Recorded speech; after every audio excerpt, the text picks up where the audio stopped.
Hola a todos, ¿cómo están? Estoy muy contento de que nos acompañen en esta cuarta edición de Jorge el Curioso Podcast, este proyecto de nuestra agrupación Juventud Jorgista, intentando acompañarlos durante esta crisis sanitaria. ¿Qué es la Juventud Jorgista? Es una agrupación juvenil que integra el Partido Colorado. Mi nombre es Quito Echevarría y aparte de mí los acompañan Agustín Franzoni. ¿Cómo estás, Agustín? ¿Cómo anda la avancia? ¿Cómo están, gurises? ¿Cómo lo lleva esta cuarentena? Agradecido de poder entretenerlos o darles ganas de matarnos, lo que más les convenga. Muy bien. También nos acompaña Agustina Cacciali. ¿Cómo estás, Agustina? Bien, por suerte, espero que estén todos bien y sanos en su casa. Y bueno, lo que dijo Panza, espero que esto les haga más llevadera la cuarentena. Excelente. Y el invitado de esta semana es Facundo Latour. ¿Cómo estás, Facundo? Buenas noches, estoy muy bien, un gusto estar acá con ustedes. Muy bien, excelente. El tema de hoy, el tema de esta semana son los videojuegos. Y vamos a intentar reivindicar este medio como un arte, como un medio de cultura, de entretenimiento, para que la gente empiece a probar más y darse cuenta de que el medio no es tan superficial como la gente que está afuera piensa. Así que para introducir este tema, Facundo Latour. Muy bien. Bueno, en un principio, para tratar el tema del arte, me parecería correcto por lo menos plantear una definición, porque es muy subjetivo. Si le preguntas a cualquier artista, te van a dar una definición diferente. La manera más sencilla que encontré, por decirlo así, es de los 7 bellas artes, analizar dos que se parecen bastante a los videojuegos y comparar un videojuego en particular con otras obras que pertenecen a esas dos artes, que son el cine y la literatura. El arte en sí trata por lo menos para mí, de transmitir emociones e ideas con un cierto valor estético, y la forma en la que los distintos artes transmiten esas ideas o emociones es principalmente a través del protagonista y el mundo, metiéndonos en la ambientación del mundo y haciéndonos sentir empatía por el personaje. En el cine tenemos, por ejemplo, el caso de Breaking Bad, que bueno, básicamente es lo que querían contar sus creadores. Mostrar la historia de cómo una persona normal llega a convertirse en un narcotraficante, y es una serie que, de las pocas, por lo menos para mí, obras de cine que me ha hecho empatizar tanto con un personaje protagonista y con toda su historia. Lo que logra la serie es que lo entiendas a él. Claro.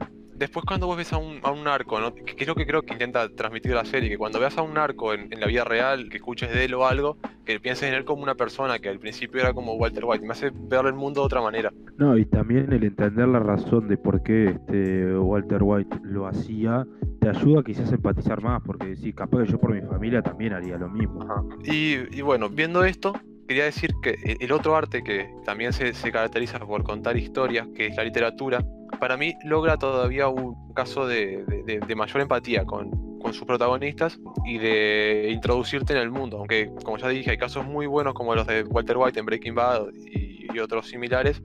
La literatura logra hacerlo todavía más rápido y con más frecuencia. Por ejemplo, del Resplandor, el personaje de Jack Torrance, con leer 3 capítulos, ya es un personaje por el que siente mucha empatía, sobre todo por cómo la literatura logra que veamos sus pensamientos, la introspección del personaje.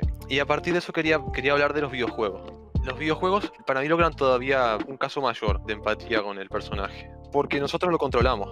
Bueno, y no solo eso, depende del juego, también lo podés llegar a crear vos.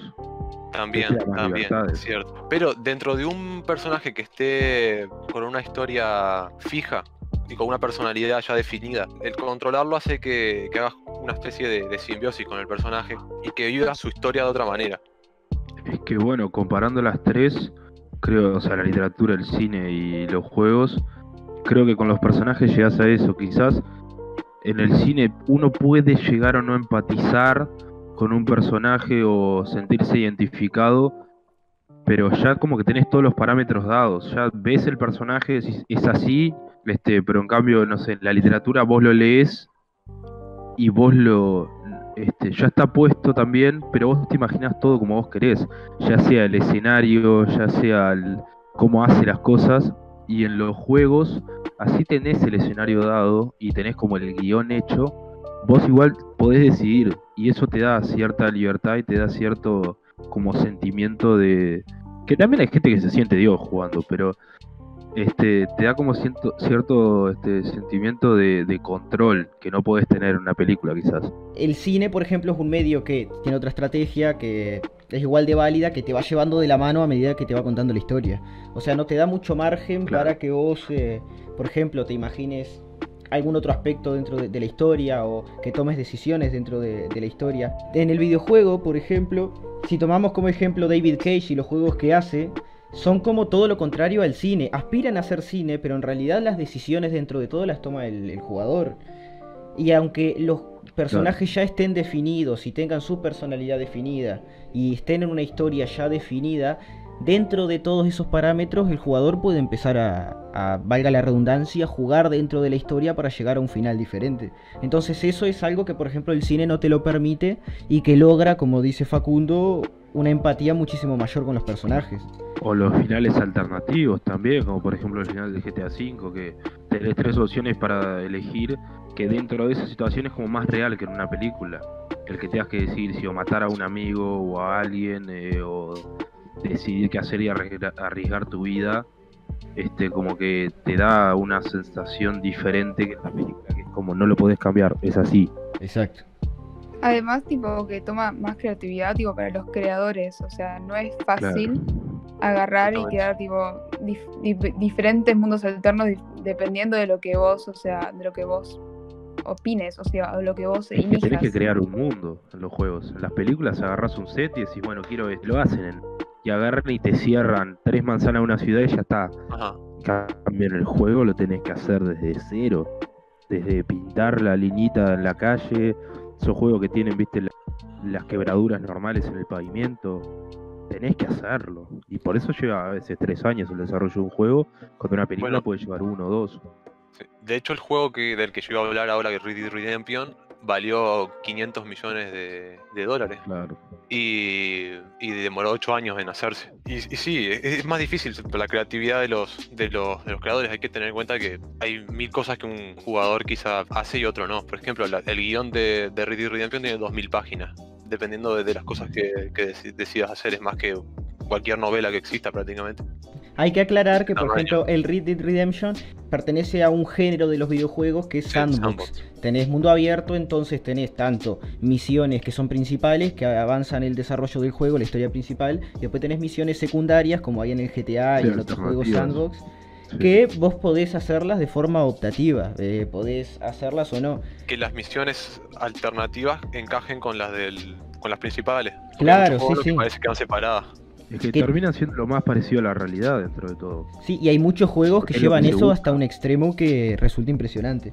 Y bueno, y siguiendo esta línea de empatizar con personajes, yo quería dar el ejemplo de Red Dead Redemption 2, que es un juego que jugué hace poco, hace 2 años más o menos, y que logró, con una historia de como 100 horas, introducirme en un mundo de western, que a mí nunca me ha gustado los western, pero logró hacerme sentir interesado y experimentar toda esta historia de una forma que fue la que más me impactó en 22 años que llevo jugando, que llevo viendo obras de arte en general. Yo no tuve la oportunidad de jugarlo, pero por lo poco que se ve en los medios de noticias de videojuegos y eso, es un juego que es totalmente impresionante. O sea, se tomaron la libertad de hacer detalles que cualquier jugador los ignoraría, como por ejemplo el chiste de los testículos del caballo. Ajá. De que cuando estás en un bioma cálido dentro del juego, los testículos del caballo están de tamaño normal, pero si vas a un bioma nevado, se reducen a 1/3 del tamaño. Entonces llega a un nivel de realismo que es impresionante, es absurdo. Sí, por ejemplo, si tenés sangre en la camiseta, todo el mundo te hace comentarios de eso, o 1000 cosas así. ¿Y si te metes al río no es como que te lavas? Sí, te lo lavas y luego ya está, en los comentarios no salen más. Y los animales, por ejemplo, también sienten tu olor y todos esos detalles. Claro. Que te vas con toda la cara baleada caminando por la calle y nadie le importa. Hay que tener en cuenta que los mismos desarrolladores que hicieron el Red Dead Redemption son los que hacen GTA, y GTA es una de las sagas más exitosas del medio. Bueno, básicamente la historia del Red Dead Redemption lo que intentas durante 5 capítulos que duran unas 80 horas más o menos. Podría ser más corto, pero ahí me llevaron unas 80 horas. Introducirte en la banda como un miembro más y bueno, interpretar al protagonista hasta el punto de eso, sentirte como si fueras él prácticamente, aunque él tiene su personalidad definida. Y luego ya al final, porque es en el año 1899, es una banda de forajidos, todo apunta a que la edad de los forajidos va a terminarse, viene la civilización y tenés que experimentar ese momento de cuando las bandas las eliminan a todas, básicamente. Es la última banda que queda esta. Y según todas las cosas que vas haciendo a lo largo del juego, cuando llega el momento final de ver todo lo que va a pasar, si fuera una novela sería buenísima de todas formas. Pero al haber tuvimos definido la historia, te impacta mucho más. A mí hace un año que lo jugué y todavía escucho la música a veces y me acuerdo del juego y es impactante. Yo comparto la visión de Facu de la forma en la que los videojuegos cuentan historias, y eso me hace acordar mucho a un juego que a mí me encanta, que es la saga Uncharted, no sé si la conocen. Sí, Sí, claro. Lo que a mí me gusta mucho de la saga, que la tengo que terminar, me faltan jugar los primeros 2 y el último que salió, que es un juego que existe desde que existe el Play 3 más o menos. O sea, es moderno, se desarrolla en un ámbito moderno, pero son como cazatesoros, digamos. Y si bien no tiene mundo libre, y es muy buena la historia, porque además dentro de la historia hay veces que te da ciertas opciones para elegir, no en cosas que hacer, pero sino más bien en muchas partes como cinemáticas que tiene, o de respuestas que vos podés dar, y eso a mí por ejemplo me gusta, porque me hace sentir que de cierta forma también dirijo su pensamiento, dirijo el guión de cierta forma. Y lo que tiene de bueno es que a mí me ayudó a aprender mucha historia de muchas cosas. Uno nunca va a poder saber si es verdad o no lo que se dice, pero hay muchas cosas que son ciertas. Por ejemplo, en el cuarto juego, que es el último que jugué, la parte se habla del pirata Henry Avery, de la Fundación de Libertaria, que era como una nación pirata.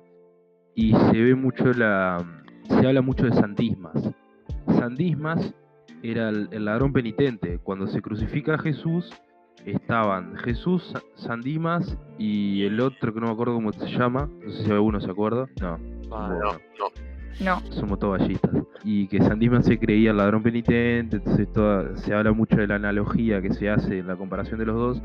Y en el tercero también se habla mucho de Francis Drake, el pirata Francis Drake, y la relación que tenía con la reina. Recordemos que en Inglaterra estaba el acta de navegación, entonces lo que pasaba era que todo el oro y todas las cosas que sacaban a los españoles o algunos holandeses que estaban en este continente, lo tenían que llevar los ingleses.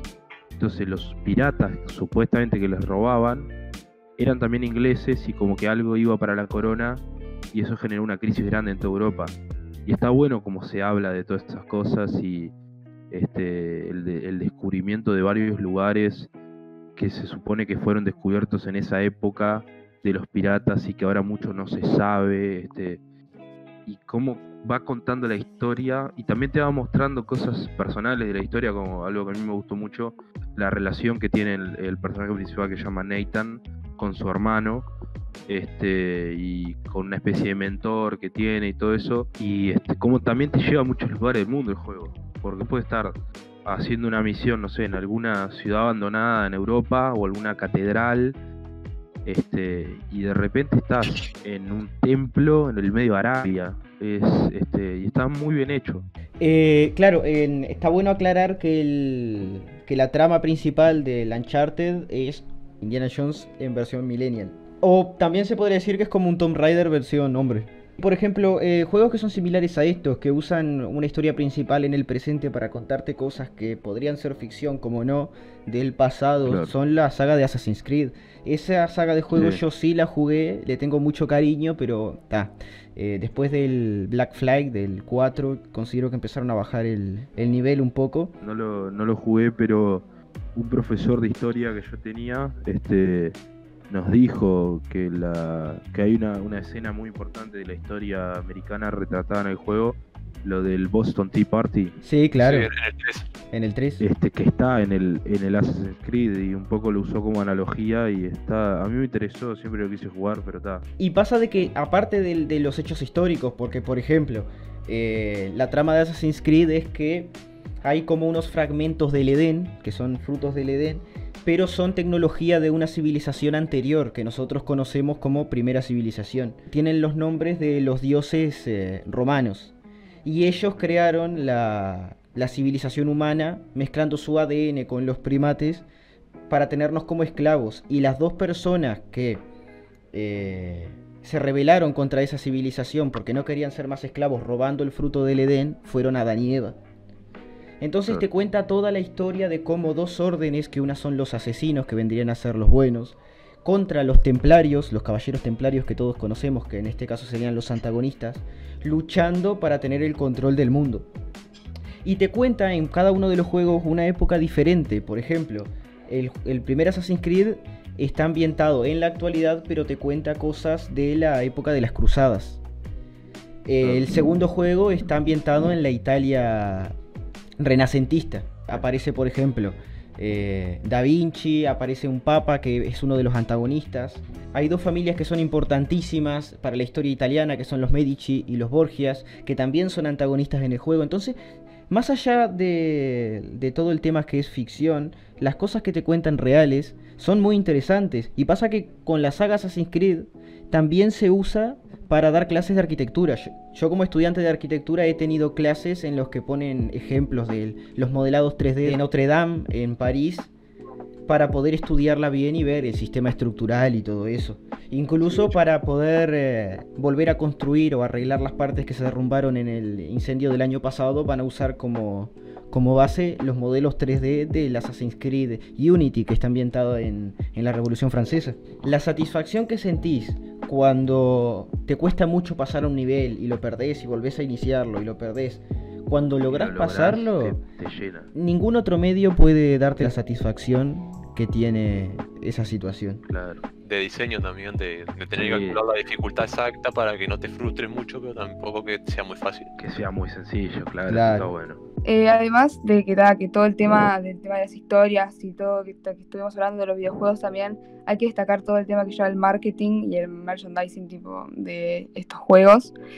Y más que nada lo quería relacionar con Mario y Super Mario, que creo que todos los ubicamos. Creo que el que tenga menos de 30 años y no juega a algún juego de Mario alguna vez en su vida se merece una patada en las rodillas. Es que creo que incluso la imagen de Mario hicieron un estudio y es más conocido que la imagen de Mickey Mouse. Sí, creo que sí. No estoy seguro, pero es una más conocida. Y también cómo impacta, en nuestra cultura. O sea, una de la cultura contemporánea, Mario para mí como que reimpactó. Fue no sé si uno de los primeros, pero fue como uno de los videojuegos que impactó más a todo el mundo y que todo el mundo conoce o que alguna vez jugó.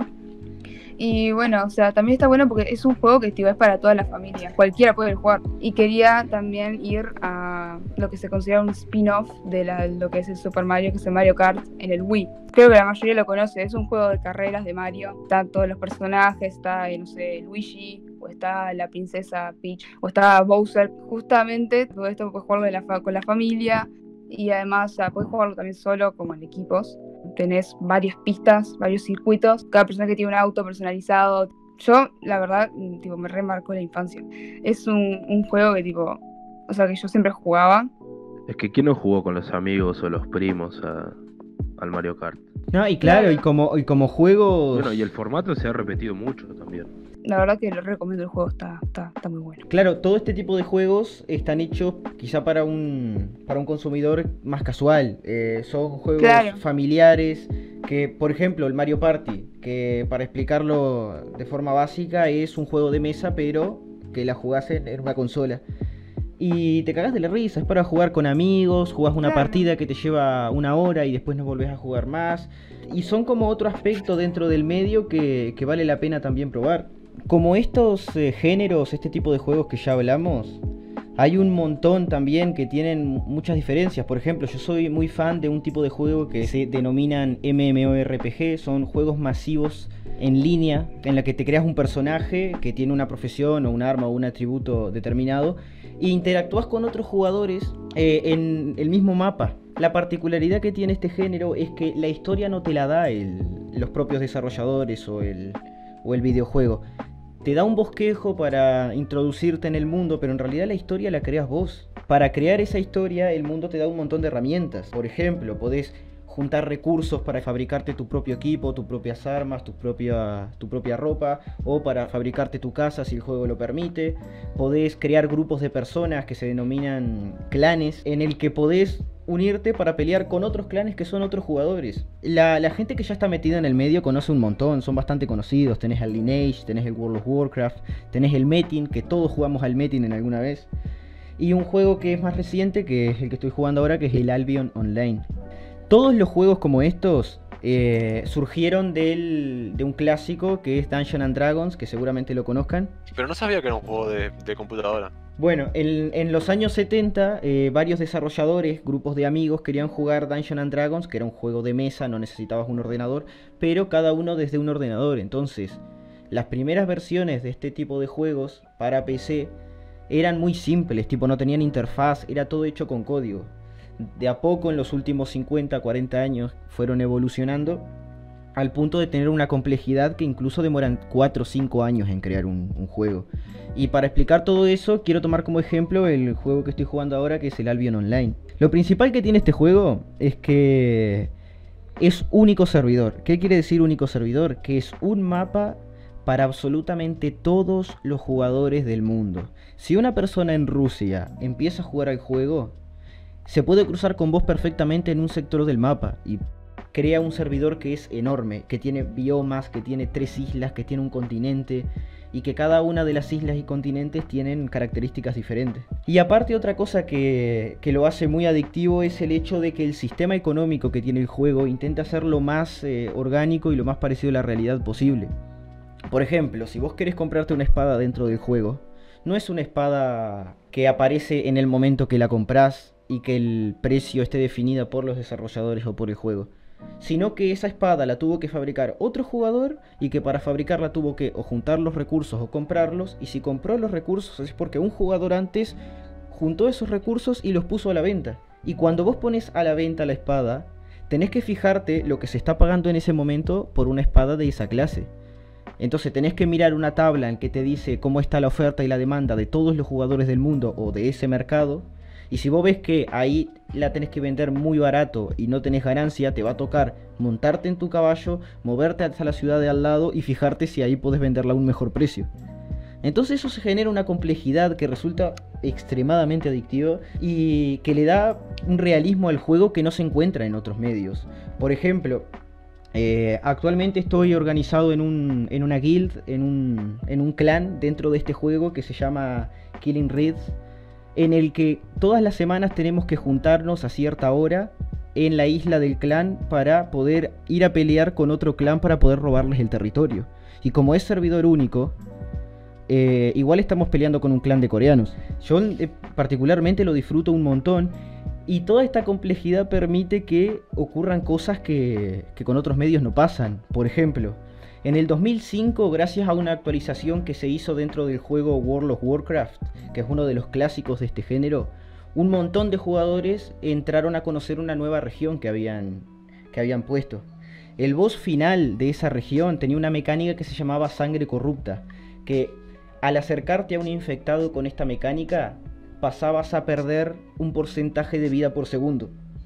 Ese juego permitía tener mascotas y llevarlas a cada combate, pero esas mascotas no podían morir. Cuando el personaje moría, aparecía en la ciudad más cercana y la mascota se transportaba automáticamente al lado del jugador. ¿Cuál es el tema?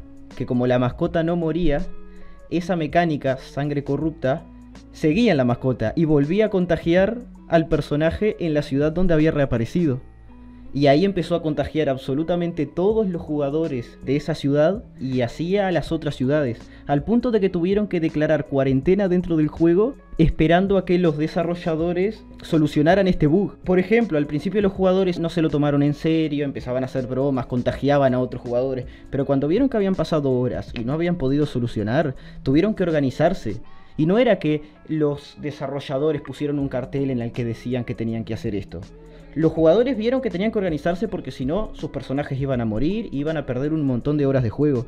Habían personajes que eran sanadores que se encargaban de sanar a los personajes contagiados para que no mueran. Y habían otros sanadores que se encargaban de guiar a personajes fuera de las ciudades a los bosques para que no se contagiaran dentro de las ciudades. Incluso había jugadores que no estaban contagiados que se dedicaban a recorrer cada una de las ciudades avisando a los jugadores de esa ciudad que no se conectaran o que se fueran de la ciudad porque seguramente iban a terminar contagiados.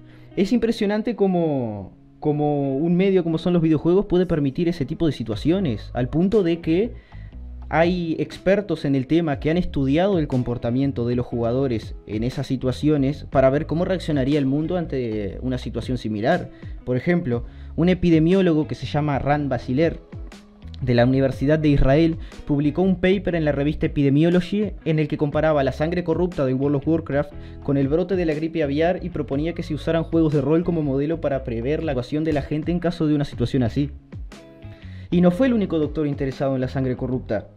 Por ejemplo, el Centro para el Control y Prevención de Enfermedades de Estados Unidos llegó a ponerse en contacto con Blizzard, los desarrolladores del juego, para pedirles datos y estadísticas del incidente, para poder estudiar esa situación en el momento que ocurra lo que estamos viendo ahora, una cuarentena a nivel mundial. Yo no sé si ustedes tengan experiencias de ese estilo en juegos así, pero por ejemplo con Facundo jugamos mucho tiempo a este tipo de juegos y tenemos mil y una experiencias que son muy graciosas.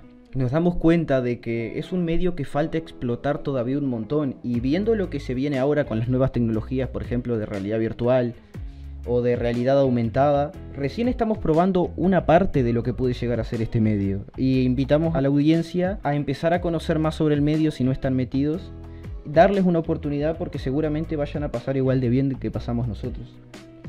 Estaba pensando ahora mientras te escuchaba, cómo creo que pudimos de cierta forma demostrar que podés aprender, que podés ver el mundo de ciertas formas, que han servido para muchas cosas. La mayoría de la gente no le da como el valor que tienen, es como que, ay, me va a quedar tarado con los jueguitos, mirando la tele. Que es un comentario que todos hemos recibido, creo, los que nos gustan los juegos y nos hemos pasado nuestras noches de corrido jugando. Creo que hemos recibido los comentarios, o nos han mandado abuelas o madres. Creo que también se logró demostrar que no es simplemente, estás en un mundito ahí, te cagás a tiros y son violentos los juegos. Tenés de todo y es literalmente un mundo. Y me parece muy interesante lo que decía Facu en la comparación con artes similares, como puede ser el cine y la literatura. Hay veces en la que le puedes llegar a sacar unos cuerpos en una carrera de ellos. Sin nada más para decir, entonces aprovecho para despedirnos. Esto fue Jorge el Curioso Podcast. Esperamos que les haya gustado y queremos invitarlos a seguirnos en las redes sociales de Juventud Jorgista en Instagram, Twitter y Facebook. Los invitamos también a seguir este podcast, que estamos subiendo un capítulo por semana. Y sin nada más para decir, nos vemos y hasta la próxima. Viva la libertad, carajo, cuídense, no se agarren corona. Bueno, lo que dijo el Panza, cuídense todos y bueno. Un saludo, gracias por invitarme.